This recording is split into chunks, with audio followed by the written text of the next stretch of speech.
What a beautiful view on humanity. But tell me, do you really think you deserve it?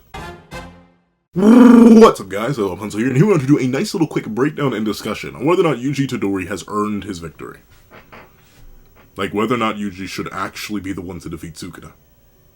At this point, with his revelations in chapter 265 about the nature of humanity, with his many power-ups over the course of the Shinjuku Showdown, with the many weakenings of the King of Curses, Ryomen Sukuna, and overall everything that has happened up to this point, has Yuji Itadori earned his victory? Or is it still not enough? Is it still unbelievable, and will it still feel contrived? Even if Yuji Itadori manages to just barely win by the skin of his teeth. We have a whole lot to talk about, and oh, precious little time. So, let's not waste any more time, and let's hop right into it. Editing me, are you ready? 3, 2, 1, go. What's up, guys? That guy with a pencil here. Fun fact, I do happen to have it on me, and keep it on me at all times. And another fun fact, chapter 265 sets up the final battle. The final character battle, once again, I've been seeing a whole bunch of debate, especially now with chapter 265 coming out, on whether or not the merger is going to be a thing. Because, like, technically it's still in play. It's there. It's there. But, like, once again, I have the same issue with the merger that I've always had with the merger. It's too big, it's too much, and it's not a character.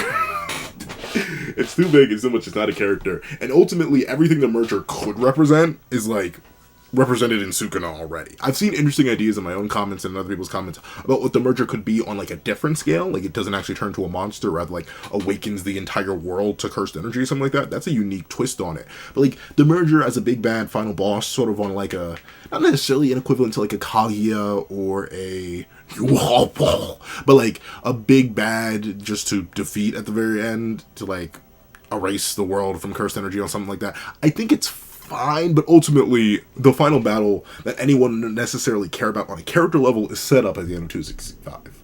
Why did I say it like that? The final major battle that anyone would actually care about is set up at the end of chapter 265 between Yuji Itadori, the awakened prince of curses, and Ryomen Sukuna, the current king. This battle has been building since chapter 1. We are on chapter 265. It has been more than 5, I think nearly 6, maybe even 7 years building to this particular battle. But in particular, the battle state that we're in now has only been under development for about a year, a little over that now. The moment Gojo Satoru opened up and fired that first warning shot at the King of Curses to, you know, get him nice, hot, and ready, like a Little Caesar's pizza for the battle, that is when the preparation for Yuji Itadori to take the stage started. And now it seems we finally reached this. Now, let's say, I believe the battle started in 223? So we're on 265? So about 42 chapters later, Sukuna has finally softened up enough that Yuji can make such a declarative statement that he does not believe he has the capability, but he is completely able to. That's right, Sukuna. I can kill you. Free Fushiguro. And I'll spare you if you return to me. Yuji's not making requests, he's making demands. He's putting binding vows on the table. He's really talking that big, meaty, hefty, real-life talk. But that sounds nice. You know who else talked a real big game? Thought they were that guy? Threw everything that they had to have at the King of Curses? Yeah, Satoru Gojo. You know where he is now? Bro, is flashback fodder. He was in half. And then he was possessed. And now he's laid out on the ground. Yeah. Satoru Gojo threw everything he had at the King of Curses, but ultimately simply wasn't enough. But he had an understanding of himself. He had an understanding of humanity and its morals and stuff like that. You know, he was Satoru Gojo. He was one of the strongest. Oh, speaking of the strongest, you know who else threw their everything at Ryomen Sukuna with a hope for victory? Yeah, Kashimo Hajime. Notice how he's not even mentioned at all in this chapter. Why? Because he's that irrelevant. But with that being the case, all these characters have thrown themselves at Sukuna. What makes Yuji any different?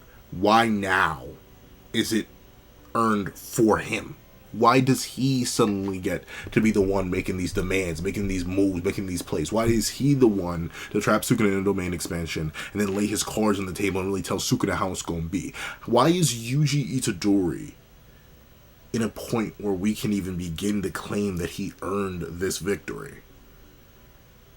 And maybe he hasn't. Maybe.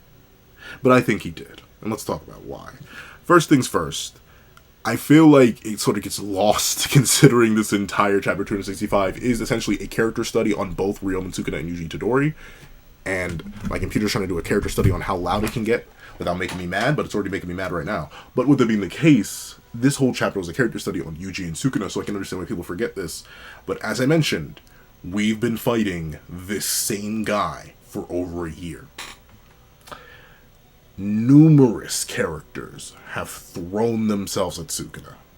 And Sukuna, in his foolishness and his greedy desire, ironically enough, based on what he told Kashimo, allowed himself to get to a state where I think it's now believable. If you go back on the channel, you'll find earlier videos of me, especially when Sukuna first freshly incarnated, earlier videos of me saying, it genuinely makes no sense how they're going to beat Sukuna. Because I didn't think Sukuna would be too stupid, but ultimately Sukuna is a big bad shonen antagonist with endless desire. He's just human after all. He makes mistakes. One of his biggest mistakes was allowing what happened to him to happen to him. Just skim through the Shinjuku Showdown. I'm not telling you to reread just go chapter by chapter and just try and tally up how much damage Sukuna has taken. And I'm talking like multiple levels of damage. From actual physical damage to mental damage thanks to Unlimited Voids, to soul damage from things like Soul Split Katana and Unlimited Void apparently, and now Yuji's punches by shattering the barrier between his and Megami's soul, slowly but surely, and then all the physical damage on top of that. Sukuna's been going through it. Oh, he's been going through it. And that's one of the biggest points that 200... Why am I struggling to say 265? That is one of the biggest points that 265 tries to make. That ultimately, while only 2 characters here were actually involved in the Shinjuku Showdown of the characters that Yuji has fought alongside, or at least fought with, or fought after, still, numerous characters have dedicated themselves to dragging Sukuna down, wearing him down, and ultimately it's not their deaths that define them, it's their contributions and memories left over in life. So, when we say, did Yuji earn his victory? We're not really asking if Yuji earned his victory. We're asking if the verse earned its victory over its strongest. Because I'll be real, the whole darn verse ran Sukuna's pockets. And now we're finally at a point where Yuji can start making the man, start throwing out big bangs, start really talking to him like this. So on that level, I do think Yuji's earned it, because it's not just Yuji, it's the efforts of the entire cast and crew that was literally alive. Some of which we didn't even realize were still alive, some of which we didn't even think were going to appear. And here's some of the exceptions, like Miguel and Maru. But, on top of that, just forget the damage, I think Yuji's lost enough. If we're talking about paying a certain debt, at the hands of Sukuna alone, I think Yuji's lost enough. But in terms of the entire narrative, Yuji's been doing nothing but losing.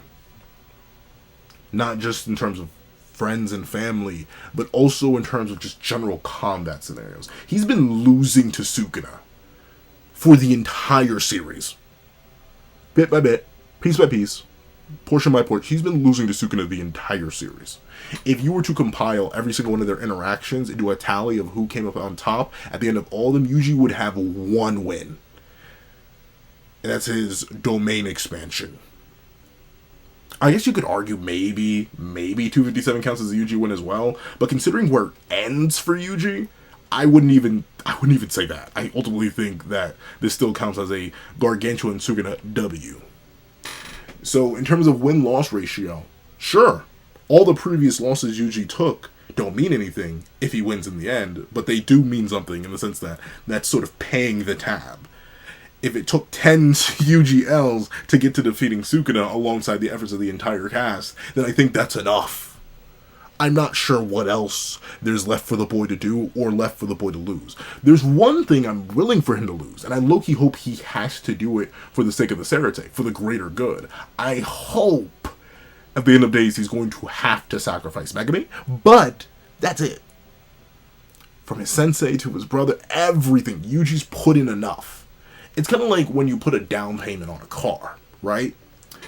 Yuji's had multiple types of down payment. He didn't just pay cash. He didn't just pay credit. He didn't just pay debit. He legit put bodies, blood, sweat, tears, everything down in order to just make it so that he can finally reach the King of Curse's big toes.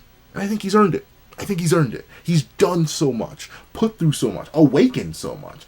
Obviously, a lot of it is due to his own innate potential that's highlighted due to him being the child of Ryomen, Sukuna, and Kenjaku, the two main villains, the two main architects of the narrative, and two of the most powerful characters in the entire series. So he has that baseline potential, plus the numerous black flashes that allowed him to dive further and further and further deeper into that potential, plus all of the character work and the narrative work that goes into the defeat of Sukuna. All of that seems like it's enough for me. So, I'll say it declaratively.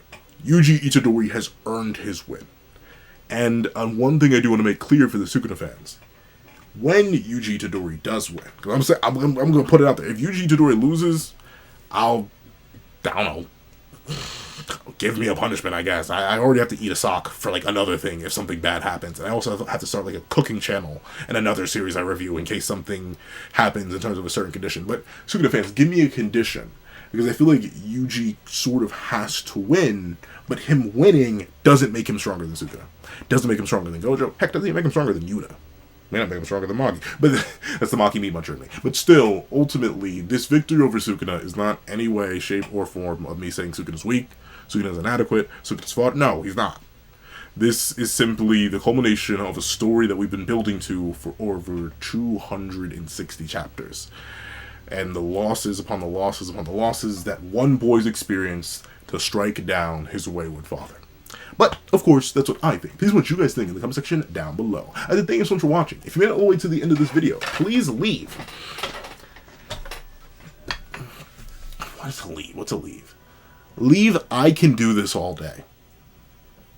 Yeah, just the whole Steve Rogers quote. Leave, I can do this all day in the comment section down below. I thank you so much for watching. Please remember to leave a like, share, comment, and subscribe. Make sure to hit the notification bell so you don't miss out on any videos that come to the channel. Also, I do have a Patreon down below where you can support me for as low as $1 month. Things like exclusive videos, early content, and more. You also now become a member of the channel for as low as $3 a month to get the same perks and more.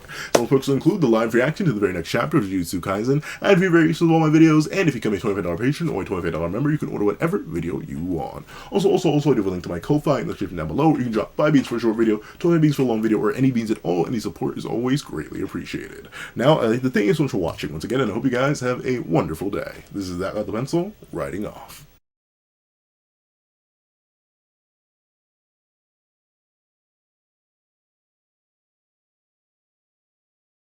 I'd like to even thank you to our $3 members, Zena, Greyhound, Astro, Eternal Flame, NMA, Real Rare, G Prosper, Red Wolf 4765, and Paris Arnold.